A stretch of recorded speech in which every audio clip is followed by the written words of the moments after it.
জেলের মধ্যে বন্দি করবে। আর 2 নম্বর কাজ হলো আলেমদেরকে জেলে বন্দি করার পরে তাদেরকে যদি দ্বীনের পথ থেকে ফিরানো না যায়, ইসলামের পথ থেকে ফিরানো না যায়, কোরআনের পথ থেকে ফিরানো না যায়, 2 নম্বর কাজ হলো ইয়াকতুলুকা, প্রয়োজনে তারা তাদেরকে হত্যা করে বিদায় করে দেবে। এই বাংলাদেশে কত আলেম ওলামার গলার ভেতরে ফাঁসির দড়ি দেওয়ার পরে বিদায় করে দেওয়া হয়, কত ইসলামী আন্দোলনের বীর সিপাহসালাদেরকে গলার ভেতরে ফাঁসির দড়ি ঝুলাইয়া বিদায় করে দেওয়া হয়। এই জন্য 1 নম্বর জেলেবন্দি করবে, 2 নম্বর হত্যা করবে।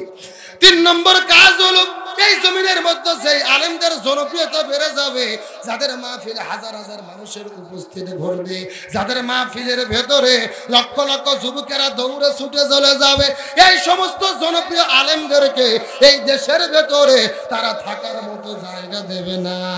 ইখরিজুকা, তাদেরকে তারা দেশ থেকে বের করে দেবে। এই বাংলাদেশে মাত্র 5 বছরের ব্যবধানে কোটি কোটি মানুষের ভেতরে জনপ্রিয়তা অর্জন করেছিল আমার প্রিয় ভাই মিজানুর রহমান আল আজহারি। আরো জোরে বলেন। ওই আজহারি ভাই জনপ্রিয়তা অর্জন করার কারণে এই দেশের মধ্যে তার থাকার জায়গা হলো না, তাকেও বাংলাদেশ থেকে মালয়েশিয়া যাইতে বাধ্য করা হলো। এই জন্য আবু জেল্লা 3টা কাজ করবে। 1 নম্বর জেলে বন্দি করবে, 2 নম্বর হত্যা করবে, 3 নম্বর দেশ থেকে বের করে দেবে। এই 3টা কাজ আজকেও যারা করতেছে এরাই হলো আবু জেহেলের যোগ্য উত্তরসূরি। এ আবু জেহেলদেরকে চেনা যায়? এ জোরে কোন চেনা যায়? থাক চিনলেই হবে, নাম বলার দরকার নেই। আমরা খামাখা নাম বলে মার খাবো কেন? কোরআনে যা আছে বলবো, হাদিসে যা আছে বলবো, কার সাথে মিলে গেল দেখার টাইম আমাদের নাই। আরো জোরে বলেন। কিন্তু বর্তমানে যশোর জেলার যুবকেরা প্রমাণ করেছে তারা আর যাত্রার প্যান্ডেলে যায় না, তারা কোরআনের মাহফিলে ছুটে যায়। বর্তমানে যশোর জেলার যুবকেরা আর সিনেমার হলে যায় না, তারা কোরআনের মাহফিলে ছুটে যায়। এখান থেকে প্রমাণ হয়েছে আগামীর বাংলাদেশ হবে মুসলমানদের বাংলাদেশ, আগামীর বাংলাদেশ হবে কোরআনের বাংলাদেশ, আগামীর বাংলাদেশ হবে আলেমদের বাংলাদেশ। ওই মিজানুর রহমান আজহারি ভাই দেশে ফিরবে, আল্লামা মামুনুল হক মুক্ত হবে, ওই আলেমদের হাতে হাত রেখে এই পুরো বাংলার জমিনে আল্লাহ কোরআনের রাষ্ট্র কায়েম করে দেবে। ওই দিনের জন্য কারা কারা প্রস্তুত আছেন? 2টি হাত আল্লাহকে তুলে দেখান।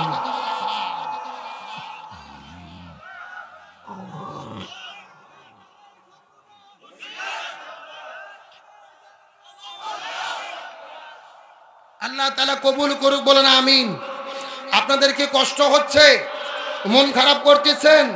তাহলে চিৎকার করে বলেন কোরআনের পক্ষে থাকলে বিপদ আছে না নাই? কিন্তু বাংলাদেশে সবাই কি বিপদে পড়ছে? এই বাংলাদেশে ভণ্ড পীর আছে না নাই? কথা কয় না। আরে ভাই, আমি হক্কানি পীরের বিরুদ্ধে কোনো বক্তব্য দেই না, কিন্তু যারা ভণ্ড তাদের বিরুদ্ধে কথা বলতেই হবে। বর্তমানে বাংলাদেশে 48,000 পীর। জোরে বলেন কয় হাজার? আর 48,000 পীরের ভেতরে অধিকাংশ পীর হলো ভণ্ড পীর। আর যেই রকম পীর ওই রকম জিকির আছে না নাই? আমি কি 2-1টা বলবো? আল্লাহর ওলি খাজা বাবা, বিশ্বের ওলি খাজা বাবা, ফরিদপুরের কেবলা জাগান তোমার জন্য কান দে বাবা, লক্ষ জাকের আউ আউ আউন। এ কথা কোন, কথা কোন? 2 ফেরেশতা আছে না নাই? 2 ফেরেশতা কলম ধারি করে শুধু দাঁত দিয়ে কামড়াচ্ছে। আল্লাহ বলছে কে ফেরেশতা, তোমরা কলম দাঁত দিয়ে কামড়াও কেন? ফেরেশতারা বলতেছে আল্লাহ আমরা তো বুঝবার পারিনি লিখবো কি। এ কথা কন না কে? কে রে কোরআন হাদিসে হু হা কুতাকুতি কোন জিকির আছে? এগুলো জিকির না ভণ্ডামি। এরকম আমাদের দেশের মধ্যে আছে না নাই? এই যে গত কয়েকদিন আগে দেখলাম কয়েকশো মহিলা এক জায়গায় দাঁড়িয়ে আছে, আর 4-5 জন মহিলা মাঝখানে বসে আছে, শাড়ি পরে একেবারে ঝাঁকি মারতে মারতে এমন ভাবে জিকির শুরু করছে, জিকির করতে করতে শাড়ি খুলে গেছে, তাও জিকির বন্ধ হয়নি। জোরে কোন সুবহানাল্লাহ। কি এ জোরে কোন নাউজুবিল্লাহ। তাহলে চিন্তা করেন কেমন জিকির করে, জিকির করতে করতে শাড়ি খুলে যাচ্ছে, হুঁশ পাচ্ছে না। এইরকম ভণ্ড মহিলা আছে না নাই? জীবনে পিতামাতার খেদমত করে না, স্বামীর খেদমত করে না, অথচ পীরের দরবারে যাইয়া পীরের পায়ের তলে সর্ষের তেল মারে। এ কথা কন না কা? মহিলাদেরকে বলতে চাই, তোমার পীর তোমার স্বামী, তোমার পীর তোমার বাবা মা, মহিলাদের পীর ধরার কোনো দরকার? এরকম ভান্ডামি আমাদের দেশে চলে কি চলে না? এ যশোরের মুসলমান গভীর মনোযোগ। এই খুলনা বিভাগের মধ্যে একটা অন্যতম জেলা আছে, যেই জেলার নাম হলো কুষ্টিয়া জেলা। জোরে বলেন নাম কি? এই কুষ্টিয়া জেলার মধ্যে একটা বাবা আছে, যেই বাবার নাম হলো বাবা লালন শাহ। আমি গত 4 বছর আগে ওই লালন শাহর দরবারে গেছি পরিভ্রমণ করার জন্য। ওখানে যাওয়ার পরে লক্ষ্য করে দেখি একটা পাগলের মতো লোক বসে আছে, যার মাথার মধ্যে হলো জট, পরনে পরে আছে চট, আর শরীরে পাঁঠার মতো বন্ধ, কাজ দিয়ে যাওয়া যায় না। কথা কি বুঝতে পেরেছেন? আস্তে করে যাওয়ার পরে লক্ষ্য করে দেখি কিছু মহিলা মানুষ যাওয়ার পরে ওই বাবার গাও ধরে টিপাটিপি করতেছে, চিৎকার করে। বলেন তো লক্ষণ ভালো না খারাপ? এখন আমি আপনাদেরকে জিজ্ঞাসা করি, বলেন তো দেখি, মেয়ে মানুষ যদি ছেলে মানুষের গায়ে হাত দেয়, এই ছেলে বলে এই দেখে বসো দেখি। এই মাদ্রাসার ছাত্র যেমন ভালো, এরা তেমন ভাইরাস। মাহফিলে যাই 8-10 জন একসাথে বসে, ওখান থেকে উঠে চলে যায়। এখন বলেন তো মাহফিলের মাঝখান থেকে 10 জন যদি একবারে উঠে যায়, মাহফিলের পরিবেশ নষ্ট হয় না? এ জোরে বলে নষ্ট হয় না? তোমাদের যদি ওয়াজ শোনা না লাগে মাদ্রাসা থাকবা, তার কারণ ওয়াজের চাইতে তোমাদের পড়া বেশি জরুরি। কিন্তু যেহেতু এসে গেছো, বেয়াদবি করার কোনো সুযোগ।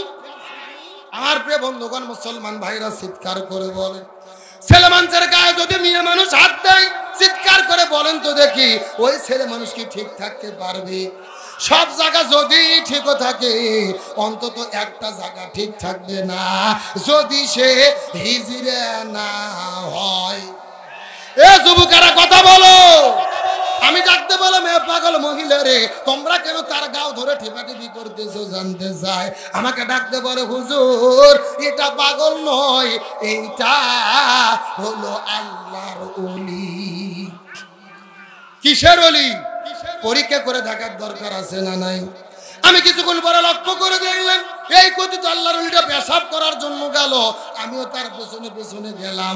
যাওয়ার পরে লক্ষ্য করে দেখি বাবা পেশাব করেছে, কিন্তু পেশাব করার পরে পানি ব্যবহার করে। লক্ষণ ভালো না খারাপ?